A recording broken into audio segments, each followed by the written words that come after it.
Digital transformation is like open heart surgery while the patient is running a marathon. And the data agrees. In 2020, BCG reported that nearly 70% of digital transformation projects fail, not fall short or underdeliver, fail. I'm Hamza and welcome back to MyAuditLab. Here's the first of a series of 5 KRIs for digital transformation, a critical area for auditing in 2025. Today, we're diving into one of the clearest, most brutal KRI in digital strategy: the ratio of failed digital transformation projects to projects undertaken. Let me take you back to 2015 when GE poured billions into building an industrial IoT platform called Predix. It was supposed to revolutionize factories, power grids, and the future of smart industry.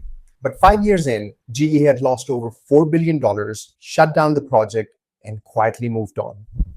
So what went wrong? Predix was visionary, but rushed, siloed, and sold too hard before it was stable. Business units didn't buy in, customers didn't adapt, and engineers were flying blind. The KRI, ratio of failed digital projects, was climbing, but the risk exposure was not being tracked. This KRI doesn't just measure failure. It measures strategic overreach, poor governance, and sometimes cultural denial, because digital projects don't fail in the code. They fail in communication, in execution, in leadership alignment. And failure isn't cheap. It costs money, morale, and credibility. When this ratio creeps up, you're not just behind schedule. You're headed for stakeholder mistrust and possibly executive turnover. This KRI isn't about blaming anyone. It's about being brave enough to ask, what are we really learning from our transformation journey? Because failed projects don't just leave scars, they also leave maps of what not to do again. So how do we monitor and manage this KRI?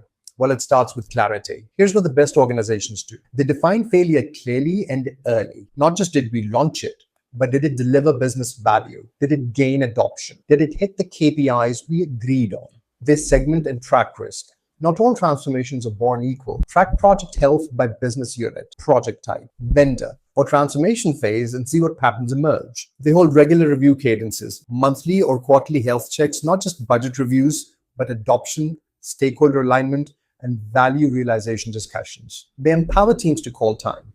If a project is drifting off purpose, the best teams have a mechanism to pause, reassess, or walk away without stigma. Sometimes the smartest thing to do is nothing. And they use postmortems, not just lessons learned decks, but genuine constructive debriefs that feed directly into the next cycle.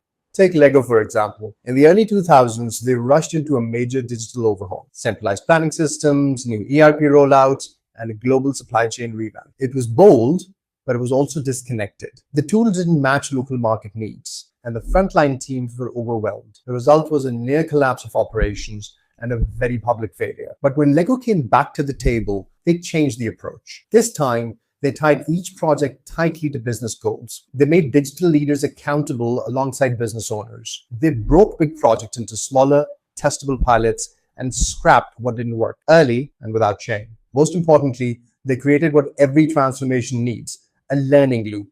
Mistakes were captured, discussed, and used to improve the next rollout. Digital transformation is necessary, but so is knowing when it's not working. This KRI is your early warning system before you waste millions or lose good people to burnout and disbelief. At MyAuditLab, we believe audit isn't just a control function, it's a reflection point. And sometimes asking the hard question, should we even be doing this, is the bravest risk control of all. Until next time, stay sharp and carry on auditing.